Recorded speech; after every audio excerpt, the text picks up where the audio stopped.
Hello everyone, welcome back to my channel. I hope तपाईँहरू सबैजना सन्चै अनि आरामै हुनुहुन्छ होला। म पनि एकदमै सन्चै अनि आरामै छु।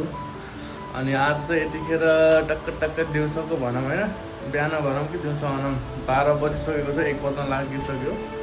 अनि खाना चाहिँ खाएको छैन। अब खाना यसो जानु पऱ्यो माथि। अनि आजको यस भ्लगमा चाहिँ आज कता कता जान्छु, के गर्छु त्यो भिडियो चाहिँ म तपाईँहरूलाई यसमा देखाउने नै छु।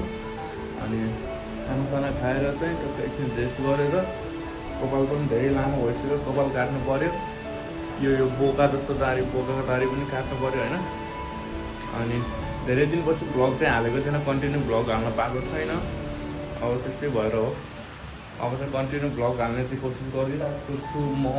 गाइजहरू तपाईँहरूको साथ सपोर्ट र माया दिन चाहिँ नभुल्नु होला यो प्यारो एउटा लक्की भ्लगरलाई। गाइज देख्न सक्नुहुन्छ कि म यहाँ रेस्टुरेन्टमा पनि खाना आइसकेँ।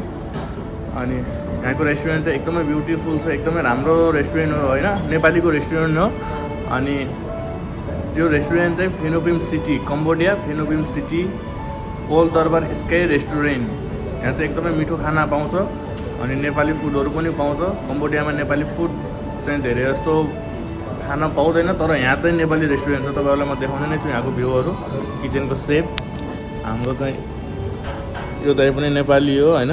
टक्क लगाएर यहाँको भ्यूहरू एकदमै सही छ, टेबलहरू टक्क। यो चाहिँ रेस्टुरेन्ट भयो। अनि यो चाहिँ बार भयो। अनि यो चाहिँ हाम्रो यहाँ चाहिँ सेपहरू हुनुहुन्छ, इन्डियन सेपहरू, इन्डियन फुड नेपाली फुड सबै पाउँछ यहाँ चाहिँ होइन। अनि तपाईँहरूलाई म बाहिरको भ्यू पनि एकदमै मस्तसँग देखाउने नै छु होइन।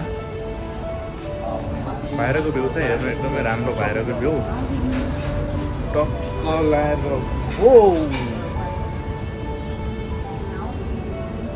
एकदमै राम्रो भ्यू क्या होइन। बादल पनि यस्तो सही गरेछ नि, मौसम यस्तो राम्रो के, बादल पनि हेरिरहँ जस्तो। यता चाहिँ सेतो बादल अनि यता चाहिँ कालो बादल पुरै।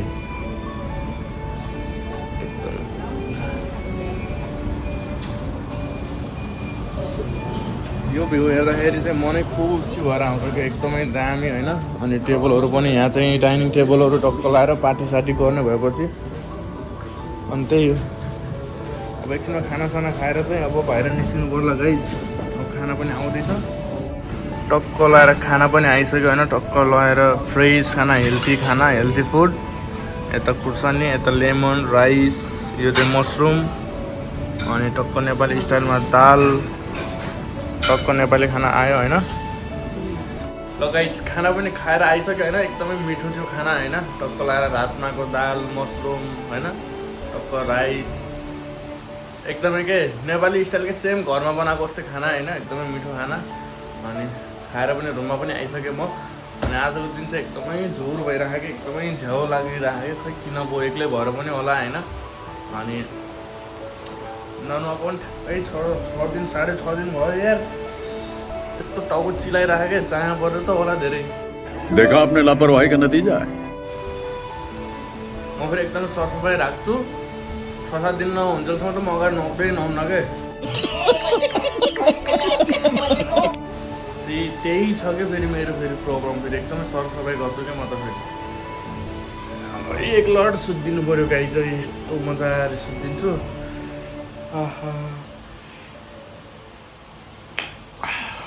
मजा आयो।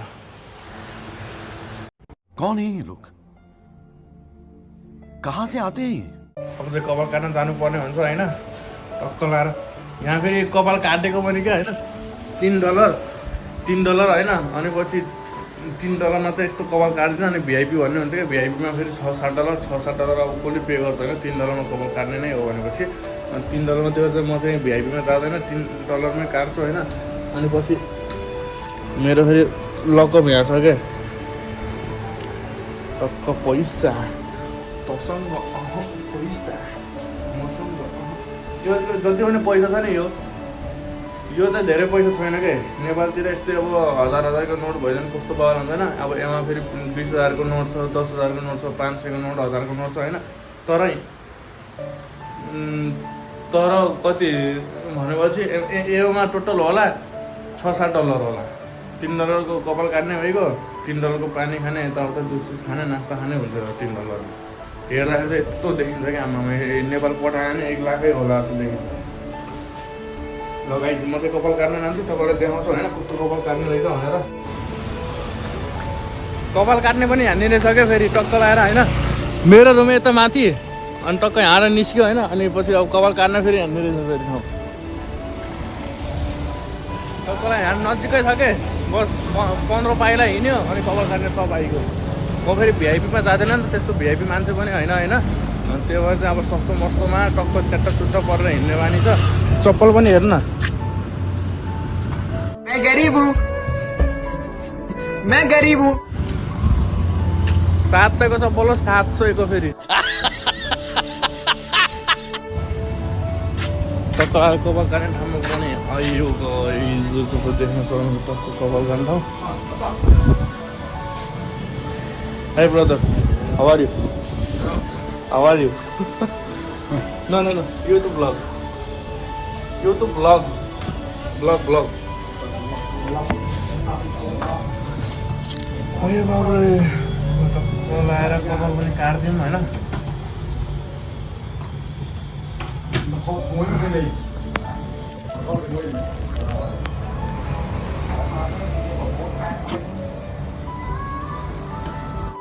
टक्क मस्त हो क्या यहाँ फेरि भिआइपी कट भन्ने हुन्छ अनि नर्मल कट भिआइपीमा $3 अनि नै भिआइपीमा $7 गरे अनि नर्मलमा $3 $3 टक्क कपाल काट्ने भएको $3 भयो भने त नेपाली त कमसेकम पनि 400 रुपियाँ भयो होइन अब म चाहिँ यहाँ 400 रुपियाँको बाल काट्दैछु क्या अब काट्छ छुपारो टक्क लाएर brother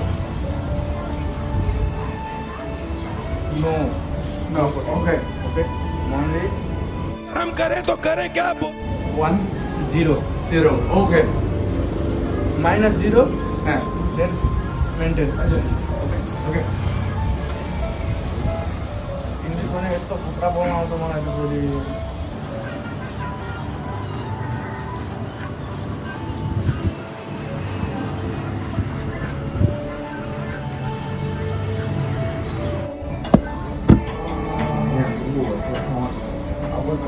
Estrela.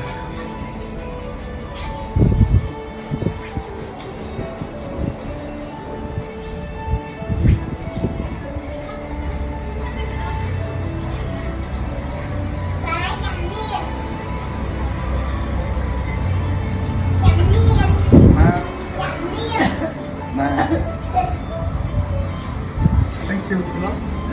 Okay. Thank you.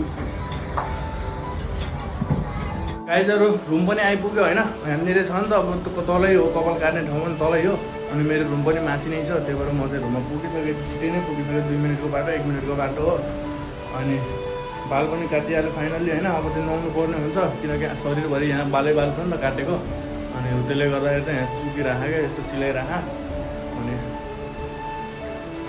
ल गाइज आजको यस भ्लगमा चाहिँ म यति नै भन्न चाहन्छु कि जति पनि सब्सक्राइबरहरू हुनुहुन्छ मेरो होइन सब्सक्राइबरहरू हुनुहुन्छ होइन जतिले पनि मेरो यो भिडियोहरू भ्लगहरू चाहिँ हेर्नुहुन्छ उहाँहरूले चाहिँ आफ्नो साथीहरूले भनेर चाहिँ बरु दिनको एउटा मान्छेले भनेर पनि 1 सब्सक्राइब गर्छ नि त मेरो अब त्यो बढेर म खुसी हुन्छु भन्नुहुन्छ गरिदिनु न त प्लिज होइन गाइज अब त्यो सब्सक्राइब गर्दाखेरि पनि तपाईँहरूको पैसा चाहिँ लाग्दैन 1 रुपियाँ पनि पैसा लाग्दैन होइन अनि तपाईँहरूको सपोर्टले गर्दाखेरि म अघि बढ्छु भने चाहिँ तपाईँहरूले प्लिज सपोर्ट चाहिँ गर्न नभुल्नु होला होइन अनि लाइक सब्सक्राइब अनि कमेन्ट प्लिज म हात जोड्छु तपाईँहरूको चाहिँ यो समयमा चाहिँ तपाईँहरूले मलाई सपोर्ट गरिदिनु होला होइन अनि ताकि मलाई पनि हौसला मिलोस् न पब्लिकहरूमा गएर पनि मैले अलिकति कमेडी भिडियोहरू होइन अलिकति स्याडनेस भिडियोहरू बनाउन सकौँ न होइन तपाईँहरूले हौसला दिनुभयो भने चाहिँ म जहाँ पनि गएर भिडियो बनाइदिन्छु कि होइन हरेक जस्तो सुकै ठाउँ पनि गएर म गराइदिन्छु क्या हो त्यो चाहिँ भन्न चाहन्छु होइन अनि उसको फल आएछ अनि आजको यस भ्लगलाई चाहिँ म यतिमै इन गर्न चाहन्छु गाइजहरू होइन अनि आजको यस भ्लग कस्तो लाग्यो तपाईँहरूलाई लाइक कमेन्ट सब्सक्राइब गर्न चाहिँ नभुल्नु होला अनि पछि यति भन्दै म यस भिडियोलाई इन गर्न चाहन्छु thank you so much watching for this my video होइन अनि पछि तपाईँहरूलाई धेरै धेरै धन्यवाद छ आउने दिनहरूमा पनि म अझै भ्लगहरू अपलोड गर्नेछु त्यसमा पनि तपाईँको साथ सपोर्ट र माया दिनु होला होइन म यति भन्दै सबैजनालाई बाई बाई गर्न चाहन्छु थ्याङ्क यू सो मच